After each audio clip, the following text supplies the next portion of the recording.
यह बात सत्य है कि कर्म फल से कोई नहीं बच पाया है। कर्म आपका दिखने में तो बुरा हो सकता है, परंतु अगर आपका उद्देश्य और आपकी नीयत सच्ची है तो फल भी आपको सच्चा और अच्छा ही मिलेगा। जिन कर्मों का फल वर्तमान में नहीं मिलता, उसे भोगने के लिए वह आत्मा नया शरीर धारण करती है और अपने नए जन्म में अपना फल भोगती है। इसे ही कहते हैं कर्म का सिद्धांत। हम जैसे कर्म करेंगे वैसे ही हमें आने वाले समय में अपने उस कर्मों के फलों को भोगना पड़ेगा। इससे कोई नहीं बच सकता। इससे पहले कि हम कहानी में आगे बढ़े, आप हमारे इस वीडियो को लाइक जरूर करें और हमारे इस चैनल को सब्सक्राइब करके हमारे इस चैनल का सपोर्ट जरूर करें। बहुत समय पहले की बात है। एक राजा राज्य करता था। वह राजा एक दिन अपनी जन्मपत्री पढ़ रहा था। पढ़ते पढ़ते उस राजा को ख्याल आया कि जिस समय मेरा जन्म हुआ होगा उस समय कितने मनुष्यों का जन्म हुआ होगा, लेकिन वह सभी मेरी तरह राजा क्यों नहीं बने। राजा हर दिन हर समय इसी प्रश्न का उत्तर ढूंढने में लगा रहता है, लेकिन उसे इसका उत्तर नहीं मिल पाता है। अपने प्रश्न का उत्तर पाने के लिए राजा अपने राज्य में बड़े बड़े बुद्धिमान व्यक्तियों को बुलाता है। राज्य में सभी बुद्धिमान व्यक्ति एकत्रित होते हैं। वह सभी यह सोच में होते हैं कि राजा ने उन्हें यहाँ क्यों बुलाया है। राजा सभी का अभिनंदन स्वीकार करते हैं और उनसे पूछते हैं कि जिस समय मेरा जन्म हुआ उसी क्षण में और कितने भी व्यक्तियों का जन्म हुआ होगा, तो उन सब व्यक्तियों में से मैं ही राजा क्यों बना। वह सभी राजा क्यों नहीं बने।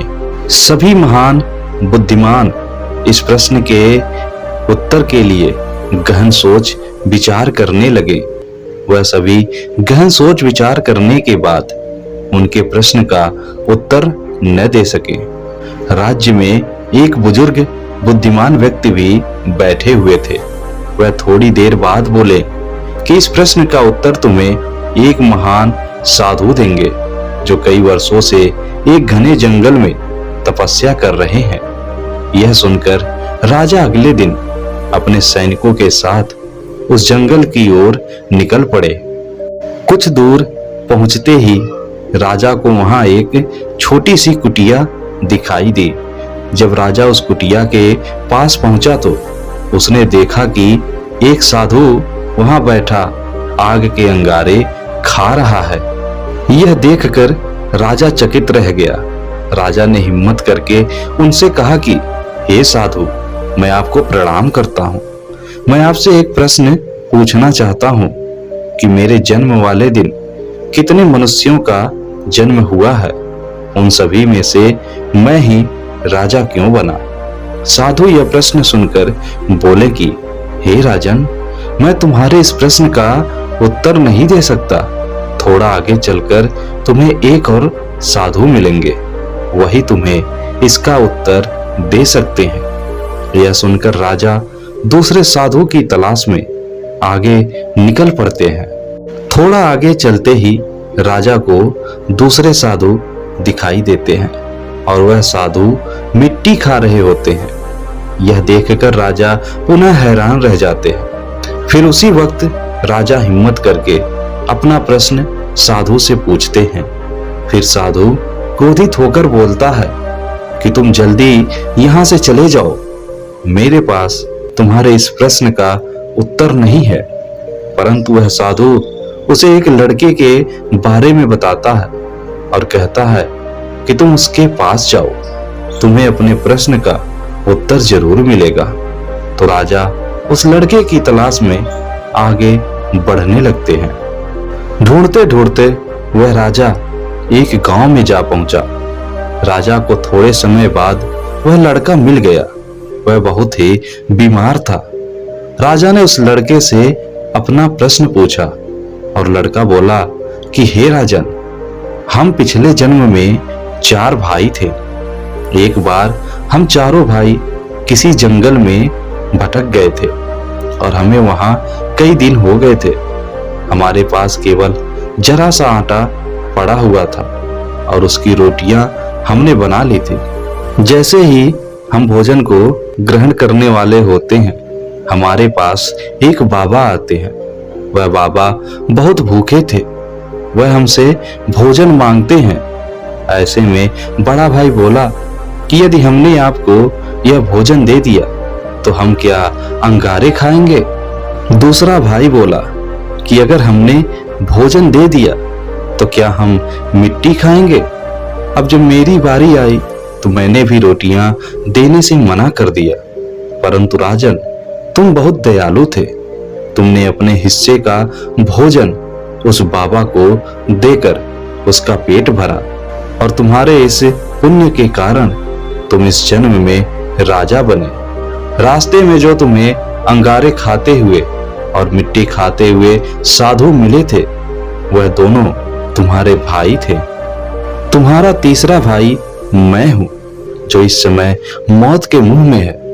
हे राजन, इसी प्रकार हम सभी भाइयों को अपनी अपनी करनी का फल मिला है। राजा को यह सुनकर अपने प्रश्न का उत्तर मिल जाता है। तो दोस्तों, इस कहानी का सिद्धांत सीधा सीधा यही है कि हम जैसे भी कर्म अपने जीवन में करते हैं, उसके अनुसार हमें अपने आने वाले समय में या हमें मिलने वाले अगले जन्म में हमें उन कर्मों के अनुसार उसका फल अवश्य भोगना पड़ता है। हम जैसे कर्म करते हैं, हम अच्छे कर्म कर रहे हैं तो हमें अच्छा जीवन मिलेगा। हम अगर बुरे कर्म करते हैं तो हमें उसी के अनुसार जीवन मिलेगा। इसलिए दोस्तों, कभी भी अपने जीवन में किसी के साथ बुरा ना करें।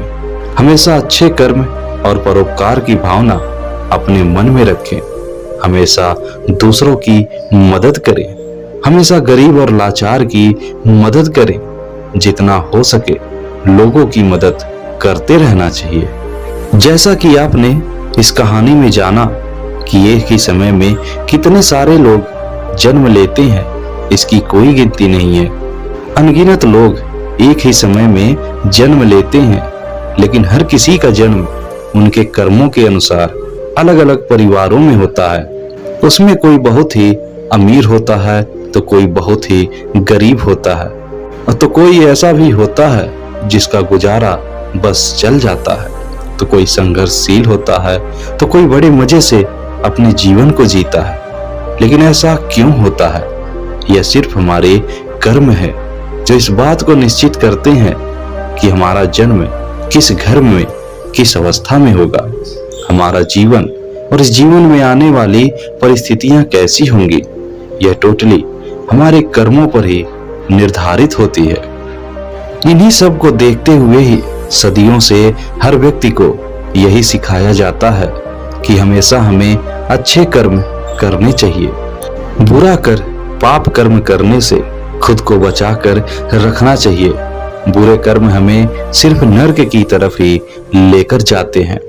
सदियों से इस बात को माना जा रहा है और यह शाश्वत सत्य भी है, इसलिए इस बात को नकारा नहीं जा सकता। तो दोस्तों, हम आखिर में भी यही कहना चाहेंगे कि हमेशा अच्छे कर्म करते रहिए और अपने वर्तमान जीवन को और आने वाले जीवन को सुगम और सुखद बनाइए।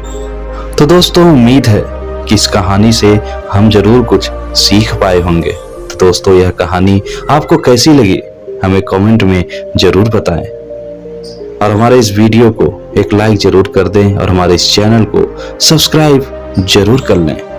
धन्यवाद। जय हिंद।